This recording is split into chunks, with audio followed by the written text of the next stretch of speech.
Hello, children. Today we will do Daffodils. Daffodils written by William Wordsworth. William Wordsworth was a 19th century literary savant and the most influential pioneer of English Romantic poetry. The poem Daffodils, or I Wandered Lonely as a Cloud, is one of the loveliest and the best known poems of William Wordsworth. The poem was written in the year 1802. It was first published in the Poems in Two Volumes in 1807. The very starting line of the poem, I wandered lonely as a cloud, informs the poet's profound sentiments of being left alone. It was actually the death of his brother John that led him to loneliness. The poem was thus not a result of imagination, but that of actual visualization. The poet or the speaker in this poem says that once, while wandering like a cloud floating above the hills and valleys, he came across a field of daffodils beside a lake. The dancing, fluttering flowers stretched endlessly along the shore, and through the shining waves of the lake danced beside the flowers, and yet the daffodils outdid the water with their beauty. The very scenic beauty of the daffodils change the pensive mood of the poet. In this very poem, we see that how nature act as a healer. Not only in this poem, in many of the poems we have seen that nature does a great work in healing many of our sorrows, or rather it is a stress buster. This poem also shows how nature has the power to heal our stressed soul. If we care to take turn to nature, we are amazed to find wonderful sights, such as the one described in the poem Daffodils. Now let us begin the poem and do the explanation stanza-wise. The first stanza. I wandered lonely as a cloud that floats on high over vales and hills, when all at once I saw a crowd, a host of golden daffodils, beside the lake beneath the trees, fluttering and dancing in the breeze. So in this stanza, the poet recalls how once he wandered as freely as a cloud over valleys and hills, and suddenly he came across a large number of golden daffodils. The daffodils had grown under the tree and near the lake. A cool breeze was blowing, so the beautiful flowers tossed their heads in the breeze as if they were dancing. The scene was extremely beautiful and thus captivated the poet. Let's come to the second stanza. Continuous as the stars that shine and twinkle on the Milky Way, they stretched in never-ending line along the margin of a bay. 10,000 saw I at a glance, tossing their head in a sprightly dance. So in this particular stanza, the poet then recalls that the daffodil he saw were of numerous as shining stars in the Milky Way in the sky. Over here he has used exaggeration, and the simile underlines a large number and the beauty of the flowers. The daffodils growing beside the lake seem to form an endless line. They toss their head to and fro in the breeze as if they were engaged in lively dance. The daffodils are also personified as human beings dancing and tossing their heads. And earlier they have been described as a crowd and a host. This personification continues throughout to underline an inherent unity between man and nature. Let's come to the another stanza. The waves beside them danced, but they outdid the sparkling waves in glee. A poet could not be but be gay in such a jocund company.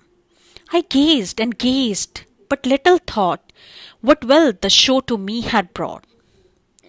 So the poet over here recalls how the shining waves in the lake seemed to be dancing in the breeze, but their dance was surpassed by the dance of the daffodils. The daffodils seemed to be dancing with so much of liveliness and vigor. The poet is of the opinion that no sensitive person can help feeling delighted in such a company. He recalls how he continued to gaze at this uh, exotic scene. He could not think what wealth of joy he had collected today and what wealth of joy this beautiful daffodils had brought to him. Let's come to the fourth stanza. For often, when on my couch I lay, in vacant or in pensive mood, they flash upon that inward eye, which is the bliss of solitude. And then my heart with pleasure fills and dances with the daffodils. So, this is the last stanza, in fact, and this stanza marks a break in time. This is a clear shift from the past to the present. The poet says that whenever he is lying on his couch in a free mood or a pensive means over here sad mood, but the beautiful scene of daffodils, which was seen by him, flashes and comes across to his mind. And immediately, whether he is in a pensive mood, whether he is in a sad mood, immediately his mind is filled with the joy. His heart begins to dance with the dancing daffodils. This is the crux of the poem. The poet conveys the idea that nature has the power to make us come out of a melancholy or depressed mood and be happy. So the poem is very short, but it has given us a very beautiful picture of nature and its healing power. And simply daffodils could be so regenerating. It's shown through the poem.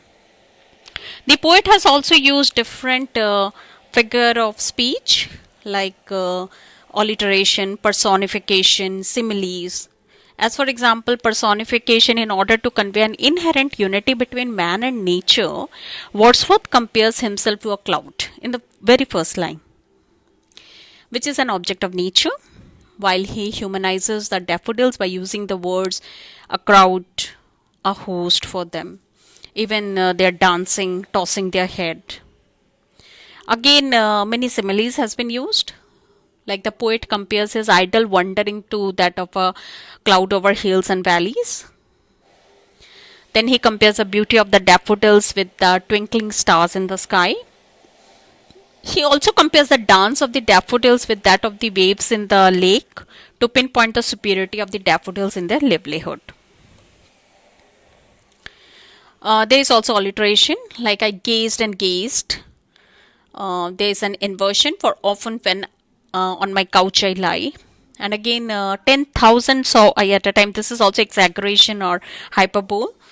And again, there is a metaphor also. That inward eye refers metamorphically to the memory.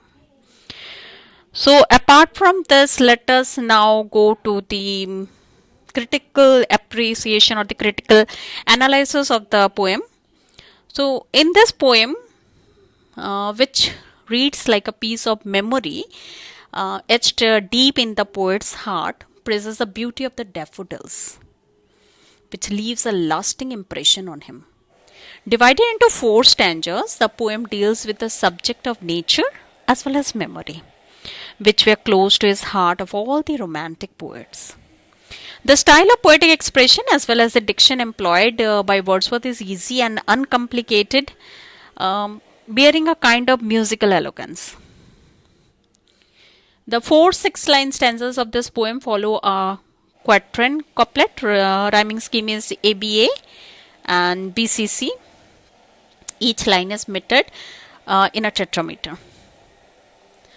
In this particular poem, the poet tells us what he has observed and experienced while walking through the hills and valleys one day. He was lonely, melancholy. Suddenly he passed a lake. He noticed a cluster of yellow daffodils waving in the breeze, which at once changed his mind. So this is the beauty of the nature. Now, whenever he feels depressed, he just thinks of the daffodils and immediately his heart finds back the joy of living. The poet starts with the poet's description of himself as a cloud that floats over the hills. This presents an idea of seculation, the idea of being alone. Again, it is contradicted by the phrase crowd, which is in the 3rd line. This is actually the setting of the poem. As humans from Wordsworth prefer speculation, but the crowd of daffodils bewilders his senses.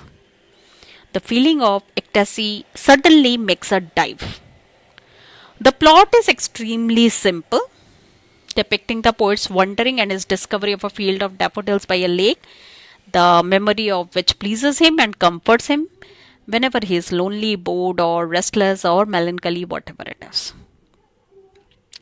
So, over here, the nature permits the entire or poem, and phrases like crowd, host, continuous as the star, this stressed in never ending line, 10,000 saw I at a glance.